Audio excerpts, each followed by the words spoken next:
அன்னை தமிழருக்கு முதல் வணக்கம். என் ஆருயிரான தலைவர் தளபதி அவர்களுக்கு உயிர் வணக்கம்.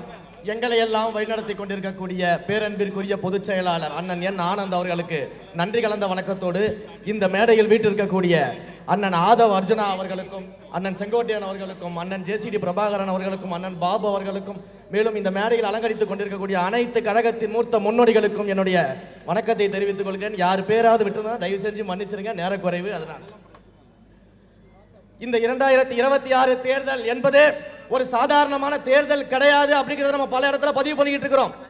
ஏன் அப்படின்னா இந்த தேர்தல் பண்ணையார் ஆட்சிக்கு எதிராக மக்கள் ஆட்சியை நிறுவப் போகிற ஒரு தேர்தல்.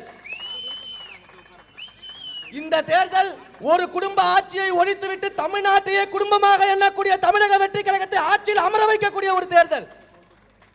இந்த தேர்தல் பெண்கள் விரோத ஆட்சியாளர்களை வீட்டுக்கு அனுப்பி வைத்துவிட்டு பெண்களுக்கு பாதுகாப்பான தலைவர் தளபதி அவர்களை ஆட்சிக்கட்டில் அமர வைக்கக்கூடிய தேர்தல்.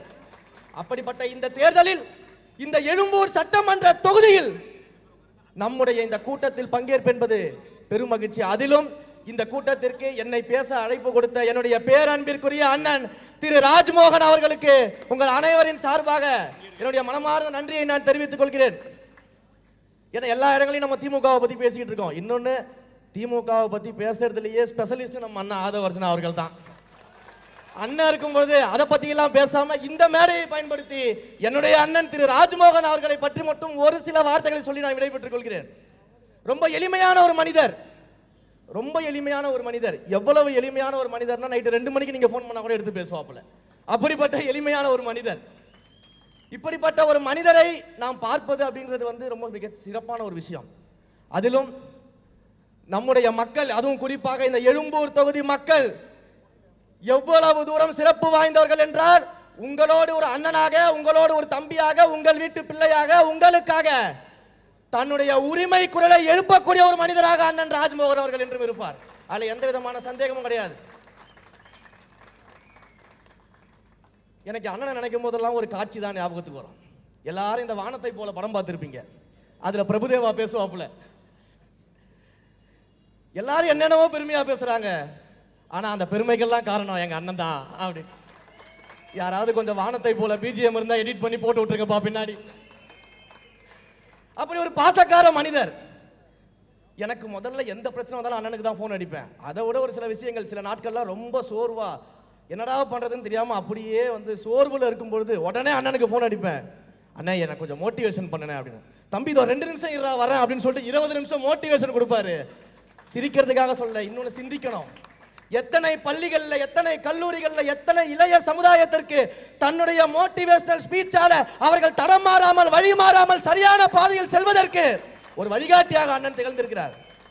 நம்ம அவரை ஒரு கழகத்தினுடைய துணை பொதுச் செயலாளராக, கொள்கையை பரப்பும் மனிதராக பார்த்திருக்கிறோம். ஆனா அண்ணன் நான் எங்கிருந்து பார்த்து கொண்டு வருகிறேன் என்றால், எத்தனையோ பள்ளிகள் அந்த மாணவர்களுக்கு வழிகாட்டியாக பேசக்கூடிய ஒரு மனிதர், கல்லூரிகள் இருக்கக்கூடிய மாணவர்களுக்கு வழிகாட்டியாக பேசக்கூடிய மனிதர், பல்வேறு நாடுகளுக்கு சென்று அந்த நாடுகளில் உள்ள மிகப்பெரிய கார்ப்பரேட் கம்பெனிகளுக்கும் அங்க இருக்கக்கூடிய ஸ்டாஃப்ஸ்களுக்கும் எல்லாருக்குமே அந்த ஸ்கில் டெவலப்மெண்ட் கோர்ஸை எடுத்த ஒரு மனிதர். அப்படிப்பட்ட திறமை வாய்ந்த ஒரு மனிதரை தான் நம்முடைய தலைவர் தளபதி அவர்கள் இந்த இடத்துல அமர வச்சு அழகு பார்த்திருக்காரு. சும்மா இந்த கோபாலபுர குடும்பத்திலிருந்து வந்தாதான் கட்சியில பொறுப்புன்னு இல்லாம சாதாரண குடும்பத்திலிருந்து வந்த ஒரு மனிதரை இந்த இடத்துல அமர வச்சிருக்காருன்னா அதுதான் எங்க தளபதி. அதுதான் எங்க தளபதி. என்ன வேணா சொல்லலாம், சென்னை எங்க கோட்டை, எழும்பூர் எங்க கோட்டை. அந்த கோட்டையில ஓட்ட போறதுக்கு தான் இன்றைக்கு இவ்வளவு பேர் திரண்டு இருக்கிறோம். ஒன்னே ஒண்ணு மட்டும் சொல்லிக்கிறேன், வீடு வீடா போங்க, வீடு வீடா போங்க. அது திமுக காரங்க வீடாவே இருந்தாலும் சேர்த்து போங்க. இந்த திமுக ஆட்சியின் அவலங்களை சொல்லுங்க. அவங்க வீட்டு பிள்ளைகளும் தாவேகாவிற்கு வாக்கு செலுத்த தயாராகி விட்டார்கள். பணபலம் இருக்கட்டும், படைபலம் இருக்கட்டும், ஆட்பலம் இருக்கட்டும், அரசாங்கம் இருக்கட்டும், என்ன வேணா இருக்கட்டும், ஆனா நம்மிடம் 5 ரூபாய் விசில் இருக்கிறது, அதை மறந்து விடாதீர்கள். அந்த விசிலை தொகுதி 234 தொகுதிகளிலும் அந்த விசிலை ஊதி வெற்றியை பெறுவதற்கு அண்ணன் ராஜ்மோகன் போன்ற நல்ல மனிதர்கள் நம்முடைய கட்சியில் இருக்கிறாங்க. அந்த அளவிற்கு சிறப்பான ஒரு கழகத்தை நாம் இருந்திருக்கிறோம். 2026 என்பது வெறும் ஆட்சி மாற்றம் மட்டும் கிடையாது, மிகப்பெரிய அரசியல் மாற்றத்திற்காக அடுத்த தலைமுறையை வாழ வைக்க அடித்தளமிடும் தேர்தலாக நாம் அதை சந்திக்க வேண்டும். இந்த தொகுதியில் நம்முடைய தலைவர் யாரை வேட்பாளராக அறிவிக்கிறாரோ அந்த வேட்பாளரை உடனே யாருன்னு கூட்டத்தில் இருந்து கேட்குறாங்க, எனக்கு தெரியும் ஆனால் நான் சொல்ல மாட்டேன், அந்த கேஸ் எல்லாம் நான் வாங்க மாட்டேன்.